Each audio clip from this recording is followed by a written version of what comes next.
Okay, so I've had a lot of people ask me about why I've left Toronto, Canada. And so I wanted to make this video kind of just explaining my thoughts and what I've had in mind over the past year or so, because it did catch a lot of people by surprise. Just wanted to give a full breakdown, and I think by the end of this video, a lot of it is gonna make sense. I just wanna be clear that I don't think I'll be gone forever. I also have the idea of trying to live a split life between Dubai and Toronto. Of course, my family and my friends, I grew up in Toronto. Everything of mine is in Toronto. And I still actually own property in Toronto. Let's break it down. Why did I leave Toronto, Canada? Now, if you guys are new here, my name is Nav, and welcome to my channel. I'm a real estate agent that was originally from Toronto, Canada. I've transacted over $200 million worth of real estate, and I've recently expanded my business over to Dubai.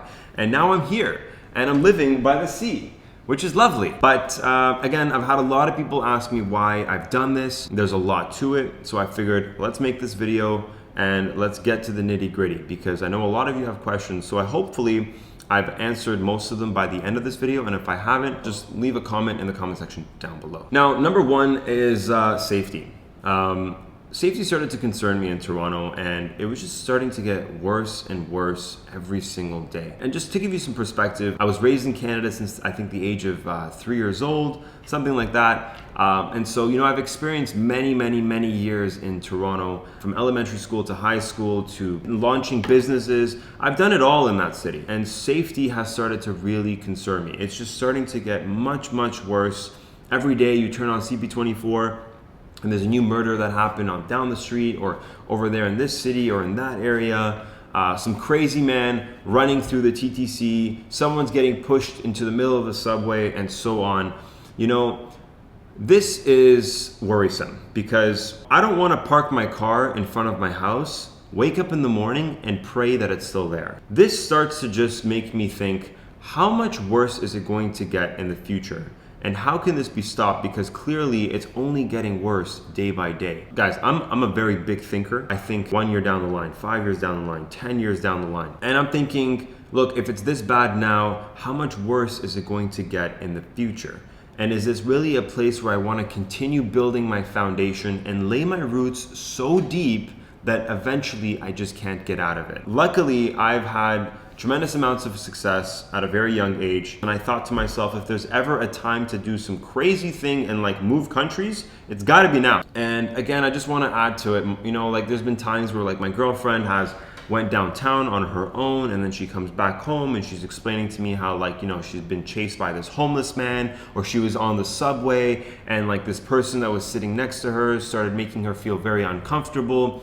And you know, it's just frustrating, it's worrying, it takes a toll on you, and I just don't know when it's going to end. Now, not only safety was a huge concern, but living costs just started getting ridiculous. I mean, I think a few months before I left, I bought a watermelon for like $18, which is what? Like, how?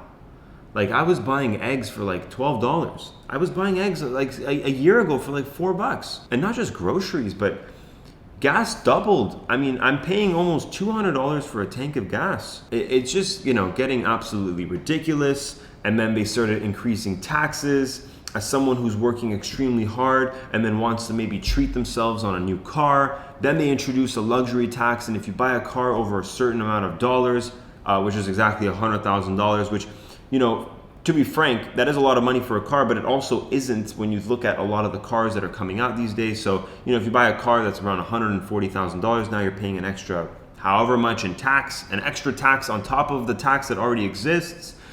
I mean, don't even get me started. And now they want to increase the land transfer tax in the city of Toronto on properties that are over, I think, you know, $2 or $3 million.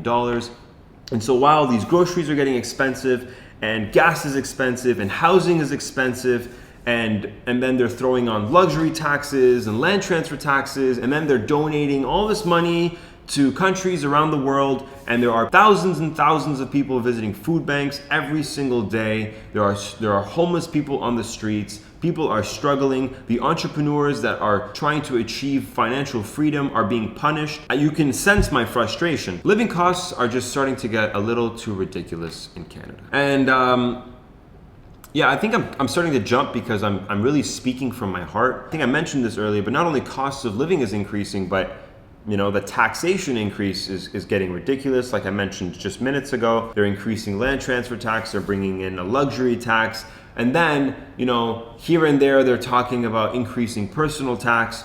And so while you're working your hardest to build a future for your family, you're trying to build a business, you're trying to employ people, you're trying to feed your family, and you're trying to treat yourself, and then they're talking about increasing taxes on hardworking Canadians. And now Justin Trudeau is talking about his lovely carbon tax that'll only make gasoline even more expensive. They are continuing to lead this country in the wrong direction, and it's not the country that I grew up in. It is not the country that I remember growing up from the age of 2 up until just about a year ago. And so if I didn't take action now, unfortunately, I would feel as if I am being absolutely abused. I am just speaking the fact that this is getting out of control. And this all really leads to political ignorance. I think all of this could have been solved if we had the right political leaders.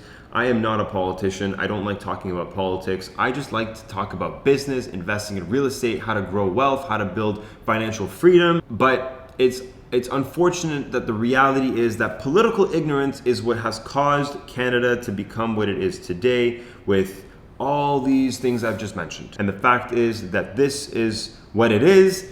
Everyone's aware of it. Everyone's talking about it on social media. What I'm saying to you right now is what you're reading online. And this is just the reality of what Canada has become.